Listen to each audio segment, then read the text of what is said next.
परिचय। हाय पूजा, क्या तुम फ्री हो? क्या मैं तुमसे कुछ पूछ सकती हूँ? हाँ, मैं फ्री हूँ, कुछ भी पूछो। एक परिवार है जिसमें हर पीढ़ी की हर महिला के ठीक 2 बेटियां हैं। ठीक है, फिर मुझे हर पीढ़ी में महिलाओं की संख्या का पता लगाना है। क्या यह संभव है? हाँ, यह संभव है यदि पीढ़ी का क्रम पता हो। पहली पीढ़ी 1 महिला, दूसरी पीढ़ी 2 महिलाएं, तीसरी पीढ़ी 4 महिलाएं। वाह, ये तो बहुत आसान था। क्या तुम जानती हो कि हम ऐसी श्रेणियों को क्या बोलते हैं? नहीं, इस तरह का अनुक्रम एक गुणोत्तर श्रेणी है। आओ, मैं तुम्हें इस बारे में और अधिक बताऊंगी।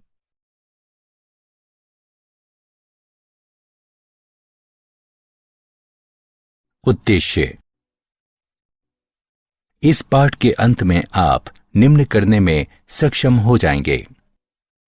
गुणोत्तर श्रेणी को परिभाषित करना, गुणोत्तर श्रेणी के व्यापक पद को समझना, गुणोत्तर श्रेणी का योगफल निकालना, गुणोत्तर माध्य निकालना, समांतर माध्य और गुणोत्तर माध्य के संबंध को समझना और विशेष श्रेणियों के n पदों का योगफल निकालना।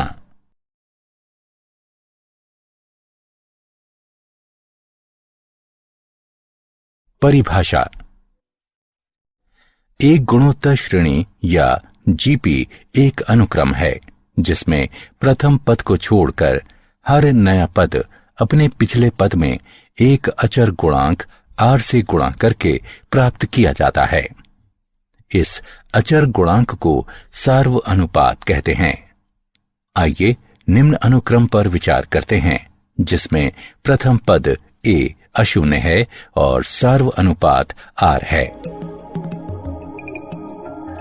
सामान्यतः जीपी के लिए निम्न अभिव्यक्ति है जहां r बराबर an/an घटा 1 है। उदाहरण 1, 2, 4, 8 इत्यादि। r बराबर 2, 1, 1/2, 1/4, 1/8 इत्यादि। r बराबर 1/2, 1/4 घटा 1/2, 1 घटा 2, 4 इत्यादि। r बराबर घटा 2।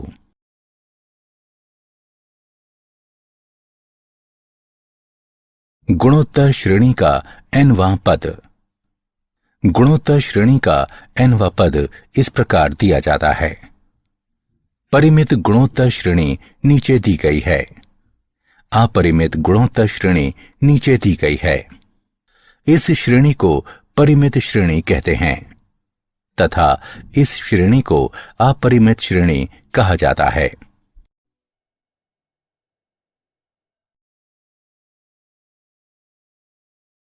उदाहरण, गुणोत्तर श्रेणी का 7वां पद चौथे पद से 8 गुना है। यदि 5वां पद 48 है तो गुणोत्तर श्रेणी ज्ञात कीजिए। हल दिया गया है कि a7 बराबर 8 गुणे a4। यहां a गुणे r की घात 6 बराबर 8 गुणे a गुणे r की घात 3 तथा r की घात 3 बराबर 8 बराबर 2 की घात 3। अतः r बराबर 2 और a5 बराबर 48। यहां a गुणे r की घात 4 बराबर 48 है या 16 गुणे a बराबर 48। अतः a बराबर 3। इस प्रकार वांछित गुणोत्तर श्रेणी है 3, 6, 12, 24 इत्यादि।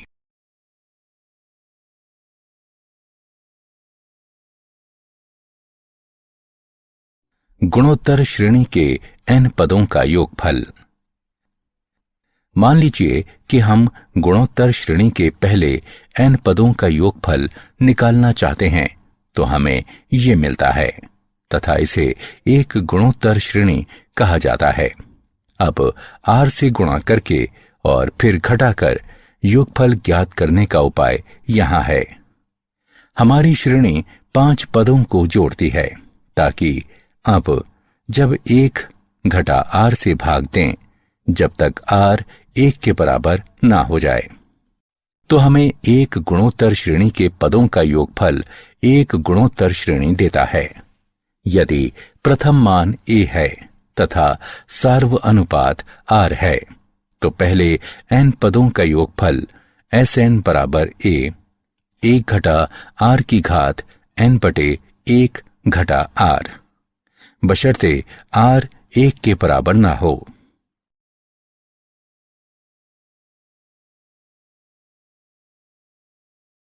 उदाहरण, गुणोत्तर श्रेणी का योगफल ज्ञात कीजिए। 2 जमा 6 जमा 18 जमा 54 जमा इत्यादि तथा श्रेणी में 6 पद हैं। हल। यहां इस श्रेणी में हमारे पास a बराबर 2, r बराबर 3 और n बराबर 6 है। अतः Sn बराबर a गुणा 1 घटा r की घात n बटे 1 घटा r। मान रखने पर तथा हल करने पर हमें 728 प्राप्त होता है।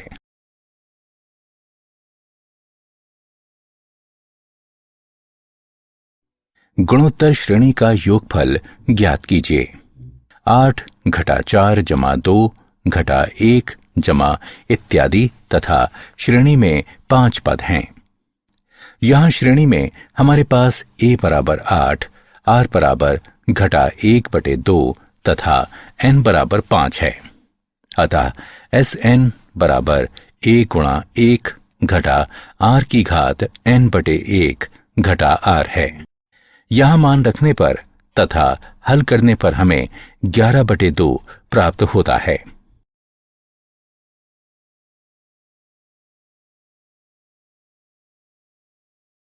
गुणोत्तर माध्य GM। यहां n संख्याओं के गुणन का nवां मूल है। इसका मतलब है कि आप संख्या के एक समूह को एक साथ गुणा करते हैं और फिर nवां मूल लेते हैं, जहां n गुणा किए गए मानों की संख्या है। माना कि 2 संख्या a और b का गुणोत्तर माध्य g है। अतः a, g, b गुणोत्तर श्रेणी में है। g बटे a बराबर b बटे g। यहां g वर्ग बराबर a गुणा b, इसलिए g बराबर a गुणा b का वर्गमूल।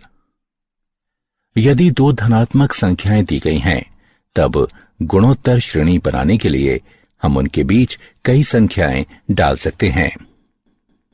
माना कि a और b दी गई कोई 2 राशियां हैं तथा माना कि G1, G2, G3 इत्यादि Gn तक a और b के बीच रखे गए n गुणोत्तर माध्य हैं, ताकि a, G1, G2, G3 इत्यादि Gn तक b एक गुणोत्तर श्रेणी बन जाए।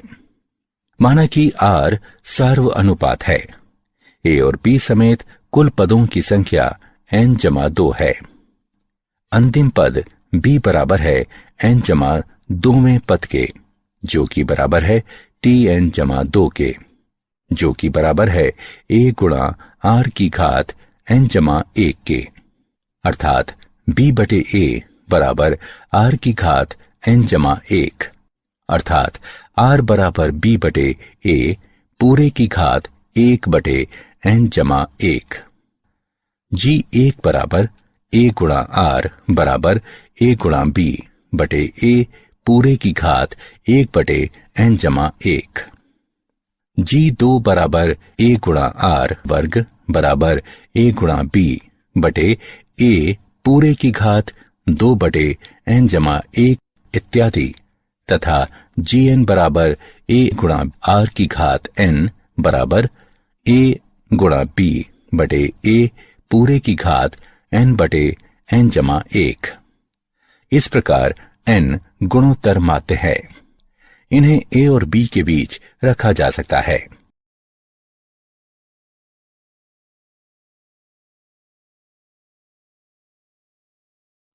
उदाहरण, 3 और 81 के बीच दो संख्याओं को रखें ताकि परिणामी अनुक्रम एक गुणोत्तर श्रेणी हो। हल। माना कि 3 और 81 के बीच G1 और G2 कोई ऐसी दो संख्याएं हैं कि श्रेणी 3 G1 G2 81 एक गुणोत्तर श्रेणी बन जाए। माना कि गुणोत्तर श्रेणी का प्रथम पद A तथा सार्व अनुपात R है, इसलिए 81 बराबर 3 गुणा R की घात 3। यहां R की घात 3 बराबर 27। इस प्रकार R बराबर 3 केवल वास्तविक मूल लेने पर R बराबर 3 के लिए G1 बराबर A गुणा R बराबर 3 गुणा 3 बराबर 9। G2 बराबर A गुणा R वर्ग बराबर 3 गुणा 3 वर्ग बराबर 27। इस तरह दो वांछित संख्याएं 9 और 27 हैं।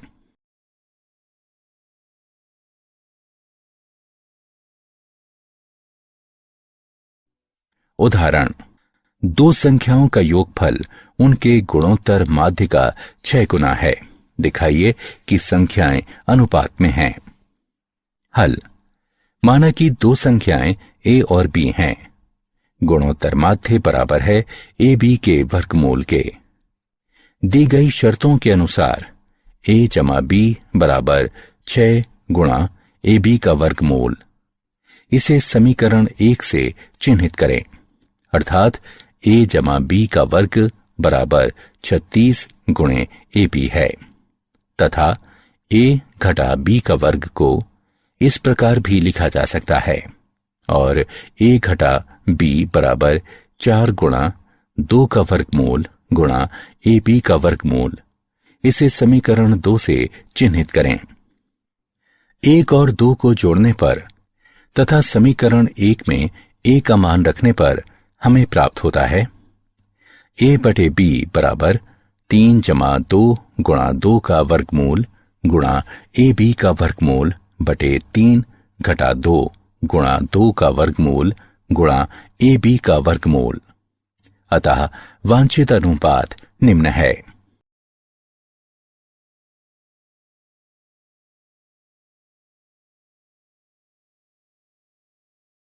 समांतर माध्य और गुणोत्तर माध्य के बीच संबंध। माना कि A और B दो वास्तविक धनात्मक और असमान राशियां हैं, तब समांतर माध्य बराबर A जमा B बटे 2। गुणोत्तर माध्य बराबर AB का वर्गमूल। इस प्रकार हमारे पास है समांतर माध्य घटा गुणोत्तर माध्य बराबर A जमा B बटे 2 घटा AB का वर्गमूल, तथा इसे हल करने पर यह निष्कर्ष निकलता है कि अंतर 0 से अधिक है अथवा बराबर है तथा A G से बड़ा है या बराबर है। उदाहरण, यदि एक द्विघाती समीकरण के मूलों के समांतर माध्य तथा गुणोत्तर माध्य क्रमशः 8 और 5 हैं, तब द्विघाती समीकरण को ज्ञात कीजिए। हल। माना कि द्विघाती समीकरण के मूल A और B हैं। दी गई शर्तों के अनुसार समांतर माध्य बराबर A जमा B बटे 2 बराबर 8। यहां A जमा B बराबर 16। समीकरण 1 से इसे चिन्हित करें। गुणोत्तर माध्य बराबर AB का वर्गमूल बराबर 5, अतः AB बराबर 25। इसे समीकरण 2 से चिन्हित करें। द्विघातीय समीकरण निम्नानुसार दिया गया है।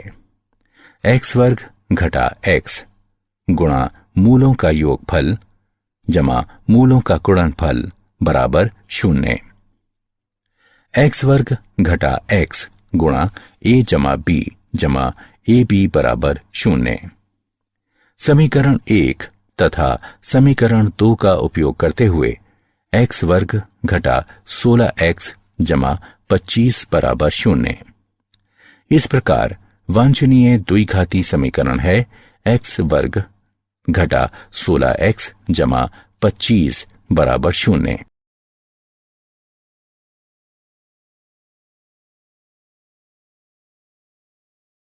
विशेष श्रेणियों के n पदों का योगफल।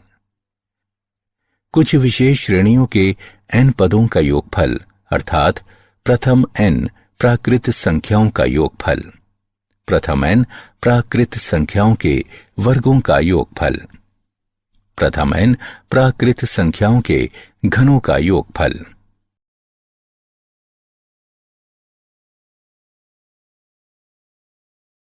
उदाहरण, श्रेणियों के n पदों का योगफल ज्ञात कीजिए।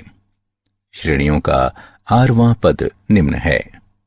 गणना करके हल करने पर हमें n पदों का योगफल n गुणा n जमा 1 बटे 12 गुणे 3 n वर्ग जमा 19n जमा 26 प्राप्त होगा।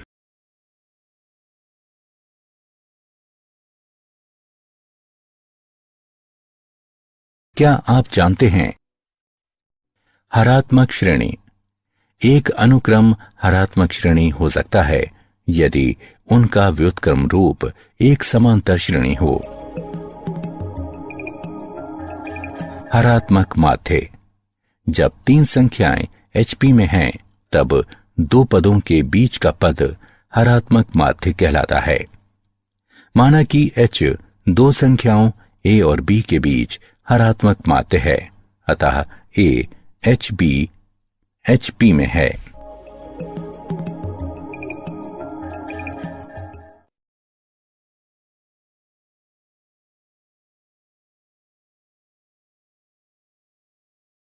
सारांश।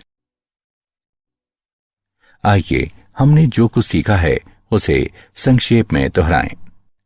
किसी अनुक्रम को गुणोत्तर श्रेणी या GP कहते हैं यदि कोई पद अपने पिछले पद से एक अचर अनुपात में बढ़ता है। इस अचर गुणांक को सार्व अनुपात कहते हैं। साधारणतः हम गुणोत्तर श्रेणी के प्रथम पद को A तथा सार्व अनुपात को R से दर्शाते हैं। गुणोत्तर श्रेणी GP का व्यापक अथवा nवां पद इस प्रकार दिया जाता है। यदि R का मान 1 के बराबर ना हो तो गुणोत्तर श्रेणी के पहले n पदों का योगफल Sn बराबर A गुणा 1 घटा R की घात n बटे 1 घटा R द्वारा दिया जाता है। किसी दो धनात्मक संख्याओं A और B का गुणोत्तर माध्य GM AB के वर्गमूल द्वारा दिया जाता है। अनुक्रम A GP एक GP है।